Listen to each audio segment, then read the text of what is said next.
Now, it's not just the IRS, it's not just the government. They have also drawn into their net of falling credibility corporations who are now trying to do a PR campaign to get the public to trust them again.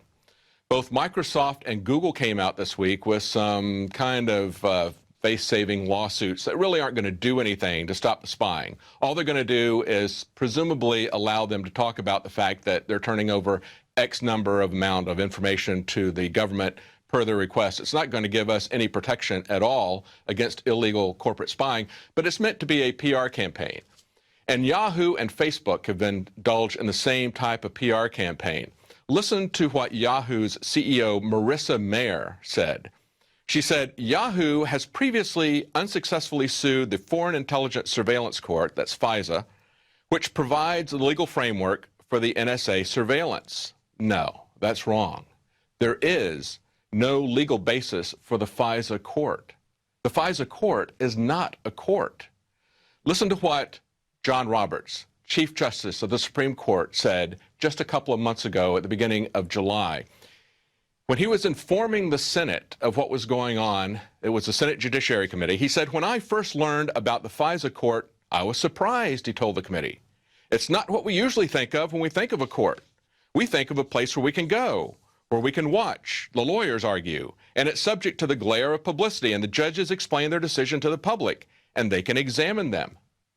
Now, why would the Chief Justice of the Supreme Court be surprised about the existence of FISA? Why would it be news to all the senators?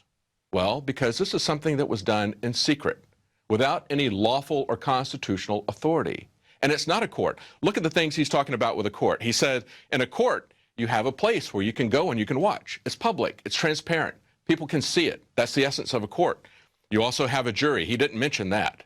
But you do have lawyers arguing, and you have the public looking at what's going on. And then you have judges who make decisions and explain them to the public, and you can see those.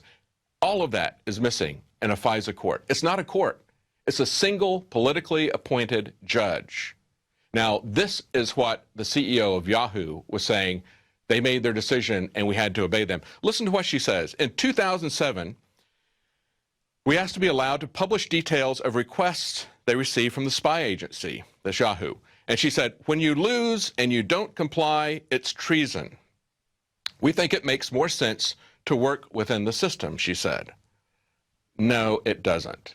That's the Nuremberg defense, just following orders. What this is a star chamber that is overturning centuries of a culture of liberty, of a legal foundation, of a framework. This is as if the government were bombing the Louvre and destroying all the culture of the Louvre. Or this is as if they were burning the library in Alexandria. They're destroying everything, going back to the Magna Carta with this. They're reinstituting things like the Star Chamber. They're taking away trial by jury. They're doing all of this. They're doing it in secret. They don't have a court, but they're pretending that they're modifying the Constitution. They're not modifying the Constitution. Everything that they're doing has absolutely no authority, no constitutional authority. They are a regime that is operating. If she was anything other than a Quisling, she would have demanded a real trial in a real court with a real jury, and that jury would have found her innocent. She would have been a hero instead of Ed Snowden. They would have gone behind her, and instead of trying to create some kind of a phony PR, save their face, she would have been a hero. Or Zuckerberg, if you can imagine him having the guts to stand up to something like that. But instead, they decided, just like Quisling, that they would go along with the Nazis, that it was easier for them to do that. It was easier for them to say that they were just following orders.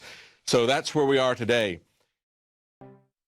And while Rome burns, we've got Democrats and Republicans that are pushing further in other areas of our life, in food. Well, while we've been trying to constrain our government in other areas, House Republicans have quietly included a 3-month extension for the Farmers Assurance provision in the new spending bill, or as it's popularly known, the Monsanto Protection Act, the very act that hundreds of thousands of people were protesting back in May. That's exactly right, David. So even though hundreds of thousands of Americans, people all over the world, called on their representatives to stop this genetically modified global takeover in its tracks, instead they've gone ahead and extended this special interest loophole that basically nullifies any court orders that are there to protect farmers, the environment, or public health. And of course, that's the law that prevents judges from putting injunctions to delay these genetically modified seeds, even if people are concerned that they're unsafe. Exactly. And Monsanto has been arguing that it's really unfair to single out their company in this farmer assurance provision by naming it the Monsanto Protection Act, because they say there's a lot of other agribusinesses that are really supportive of what this is. And that is a very good point. Companies like DuPont, who just paid more than $3 million to bolster opposition for genetically modified food labeling. So in addition to the $4.5 million check that was written by Monsanto, opponents of GMO labeling have raised 4 times as much as those people that are calling for just basic labeling of food. So people everywhere have expressed anger with genetically modified foods. They're calling on labeling. So why have our representatives not just allowed this to expire? Well, that is because there is a much bigger agenda going on here. It's called the Trans-Pacific Partnership. And it's a super secret trade pact that's being negotiated absolutely outside of law. So basically, you just have a bunch of White House loyalists running around the world and strong-arming countries into joining up with the TPP, and they've dubbed it free trade. So in addition to banning GMO labeling, any country that wants to join the TPP has to agree to let genetically modified crops grow in their country, secretly, mind you, because there is no labeling for genetically modified foods. They've already knocked that out. And any country that doesn't want genetically modified crops in their country will be labeled anti-free trade practices, and they could face economic sanctions. So if you thought the Bilderberg Group was bad and diabolical, the TPP has already met 19 times since they just started meeting in 2009. For instance, the TPP is going to open up the food market to allow countries who have virtually no enforcement of regulations on pesticides and herbicides, as well as practicing any food safety protocol, to produce food that's going to be sold to the United States and other nations. We're seeing this with Smithfield Foods. They are recommending that their shareholders vote for the pork producer to be sold for $4.7 billion to a Chinese company. Now, if this happens, that will be the largest ever U.S. company to be sold to a Chinese company. A Chinese company will be in control of our pork production. The Chinese knowingly sell us toxic and poisonous toys to our children. They have known cancer villages which create the food that feeds their population with rice paddies with really high levels of cadmium and chromium, cause leukemia and bone and kidney damage. This is what they knowingly feed their people, and they'll be sending it our way.